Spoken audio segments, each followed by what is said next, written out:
Olá, amigos, segue aí para vocês mais um pedacinho do curso que estou fazendo, preparando para a plataforma Hotmart. O nome do curso será Introdução à Fenomenologia, a Filosofia do Fim dos Tempos. Espero que vocês gostem. Abraço. Hoje nós voltamos ainda com notícias internacionais. Até depois. Russell. Trata-se da questão do sujeito, o sujeito ele mesmo como fenômeno. Eu julgo importante começar por qualquer lado, por qualquer porta válida, mas é preciso lembrar o seguinte: a primeira obra de Edmund Husserl em fenomenologia se deu ali na passagem do século XIX para o século XX. A primeira grande obra de Husserl na fenomenologia chama-se Investigações Lógicas. Eu, contudo, embora considere essa uma obra gigantesca, não acho que é a mais indicada como porta de entrada. Por quê? Porque, embora Husserl, nesse livro, faça uma grande refutação ao psicologismo que quis apropriar-se da lógica, ele começa o livro com um prolegômenos à lógica pura, depois faz 6 investigações sobre questões como o conhecimento, a verdade, significados, o todo e as partes, e assim por diante. Um livro muito bom, mas posteriormente Husserl acabou transformando, modificando a concepção propriamente de fenomenologia, porque Husserl, ao final da vida, nos anos 30, estava bastante decepcionado por não ter tido tempo suficiente de levar adiante todo o seu projeto. Ele deixou livros memoráveis, como Ideias para a Fenomenologia, por exemplo, mas a sua grande obra não foi publicada. Ele deixou mais de 30 mil páginas estenografadas, comparadas à obra é muita coisa.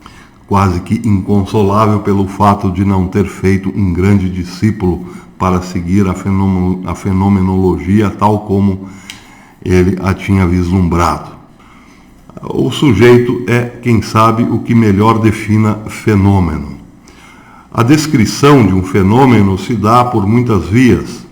Pode-se dizer, por exemplo, que, tomando esse isqueiro como um fenômeno, que ele é azul, que ele tem tanto de peso, que ele é composto pelos elementos, pelo plástico, pelo alumínio, que ele é feito para acender, que tem gás e assim por diante. Bem, tudo isso parte evidentemente de uma observação. Há um observador a descrever alguma coisa, mas esse tipo de descrição não é ainda a fenomenologia.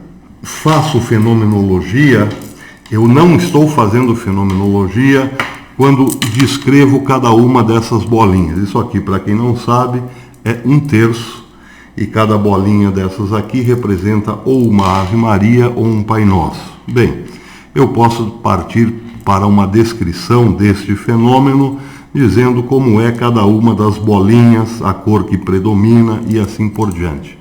Estou fazendo uma descrição de fenômenos, porém ainda não entrei exatamente na fenomenologia. Isso só vai acontecer quando alguma coisa me der o vínculo de tudo isso aqui, como uma unidade. Ou seja, quando eu começar a perceber que há um sentido de unidade neste fenômeno, e que este sentido de unidade é ele próprio um fenômeno. Aí eu já estou começando a entrar na fenomenologia. Vou tentar explicar de um modo mais simples. Vocês veem que aqui eu posso começar dizendo que temos 50 bolinhas pequenas e 5 bolinhas grandes. Posso dizer que cada uma delas é feita de uma semente. Posso dizer que a cor predominante é o marrom. Posso dizer que entre as contas pequenas existem contas maiores e assim por diante. Mas, vejam, isso aqui só é 1/3 porque algo está vinculando todas essas bolinhas a um único fenômeno. O fenômeno é o terço. Quando nós dizemos isso aqui, um terço, estamos nos referindo a um fenômeno que se apresenta para nós como um terço. Pois bem, o que une tudo isso, como vocês já perceberam, é essa corda. Essa corda é o que dá o sentido de unidade a todas essas bolinhas. Uma vez a corda rompida, já não será um terço, mas uma pluralidade de bolinhas espalhadas pela casa. Este vínculo, ele em si é um fenômeno. Não é exatamente o fenômeno que nós procuramos para entrar, digamos, numa compreensão melhor da filosofia, da fenomenologia. Mas, se já o identificamos como o elo que liga todas as bolinhas e para dar sentido a um único fenômeno, já temos uma percepção um pouco diferente. A percepção de algo vinculante, a percepção de um fenômeno que dá unidade. Em relação na questão do sujeito, a mesma coisa acontece. Hoje, por exemplo, eu estava observando a minha nervosa esposa fazendo a faxina da casa. Bem, ela não podia estar muito calma, porque há muito tempo que não chove, existe muita poeira e a casa hoje realmente deu muito trabalho. Eu, que poderia ajudar, estava aqui dedicando-me às questões abstratas. O trabalho foi pesado, o trabalho da dona Lucimar foi pesado. Consistia em limpar a casa e ter alguns objetos à sua mão, para o seu uso. Bem, foi uma tarde inteira e uma tarde repleta de muita atividade. Ela concentrou-se em inúmeras questões. Mudou móveis de lugar, limpou livros, limpou o chão, varreu o teto, limpou as paredes, fez de tudo um pouco. De vez em quando parava para descansar e tocava o barco, até que finalmente na casa se encontrava um brinquinho. Pois é. E eu, na minha abstração costumeira, percebi algo. Aquela atividade era mais ou menos como esse terço, feita de vários momentos, como esse terço é feito de várias contas, de várias bolinhas. Mas, para aquilo também, para aquela atividade, é evidente que existia um objeto vinculante ou alguns objetos vinculantes. Ela fez coisas diferentes, como cada uma dessas contas é diferente da outra. Ora, ela limpou livros, ora limpou o chão, enfim, fez muitas atividades diferentes. Mas alguns objetos vinculavam todas essas atividades. Por exemplo, o balde, o pano, a vassoura e assim por diante. Ou o simples fato de ter um objetivo, terminar o dia com a casa limpa. Esse era o elemento vinculante.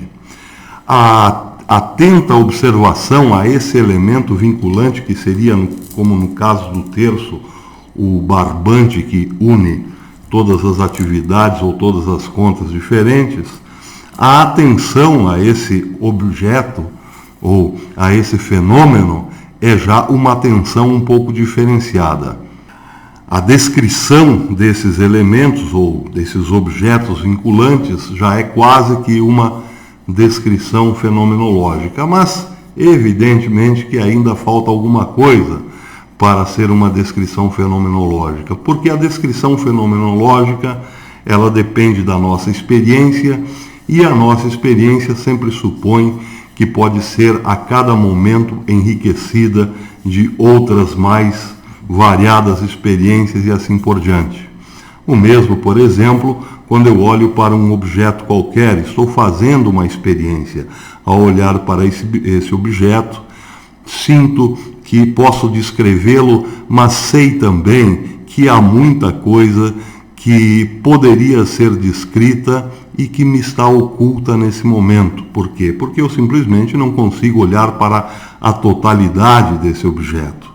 Quando eu olho para alguns lados desse objeto, outros ficam ocultos. A percepção de que podemos nos aprofundar tem muito a ver com o elemento mais profundo da fenomenologia, que é uma experiência de quem está experimentando a coisa. No caso, por exemplo, da dona Lucimar, o elemento vinculante que eu citei aqui eram objetos físicos.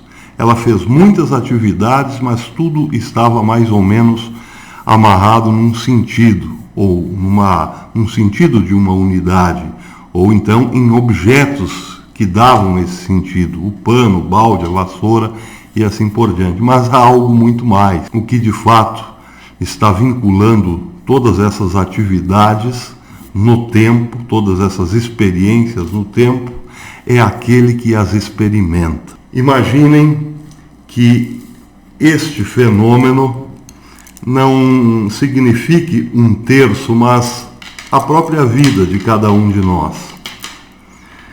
Imaginem que cada uma dessas contas pode ser cada uma das nossas experiências durante a vida.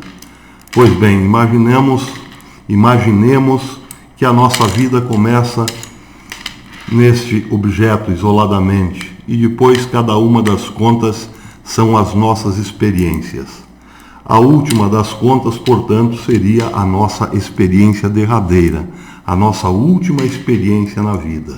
Aqui, usando o exemplo do terço, nós temos experiências vinculadas a um elemento que dá o sentido de unidade.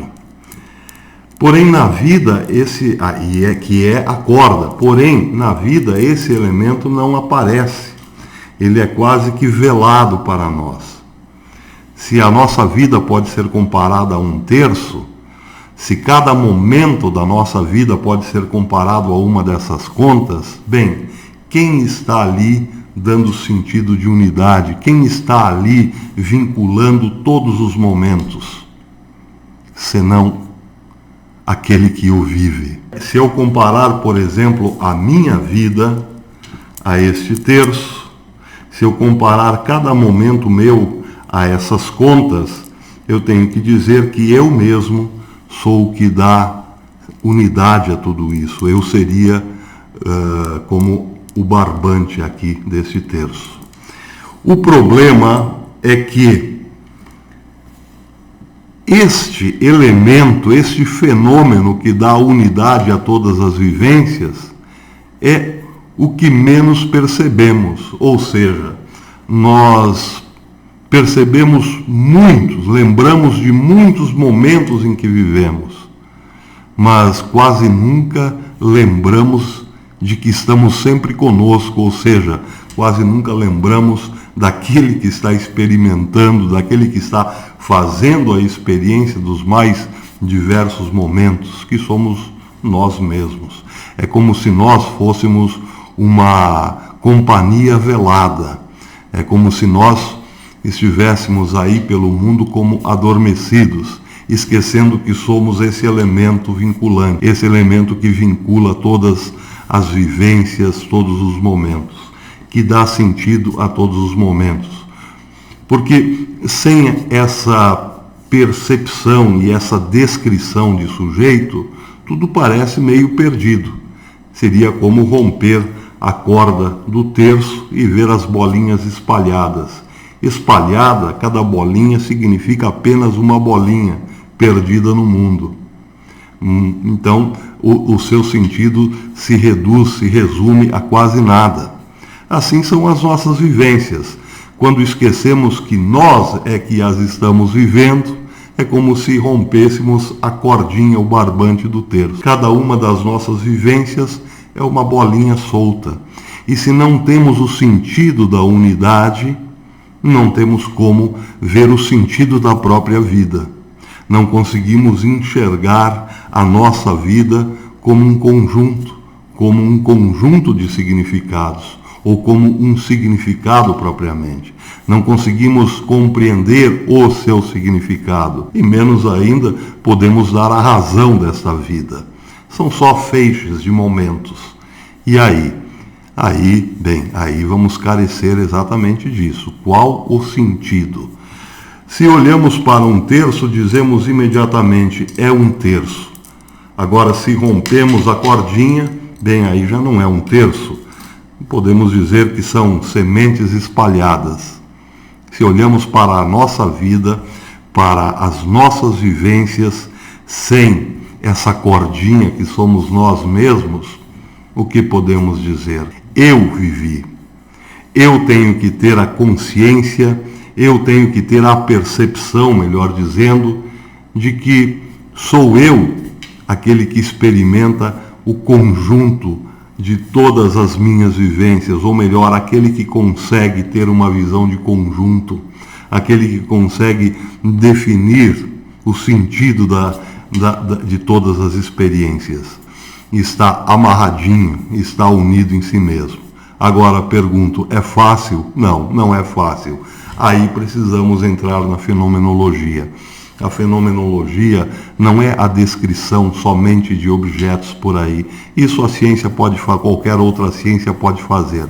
A fenomenologia não é a descrição do objeto que estamos experienciando, mas é a descrição da própria experiência. Ele é o elemento vinculante, é ele que dá unidade a todas as vivências, e é por causa dessa unidade que nós podemos ter aí uma certa noção, ou melhor, a razão da nossa existência. O sujeito é ele próprio um fenômeno. Só que para descrever esse fenômeno é preciso tomar consciência, é preciso ter uma atenção especial a nós mesmos enquanto estamos experimentando a vida, né? Porque senão nós experimentamos apenas o subproduto do sujeito, as vivências, como se não tivesse um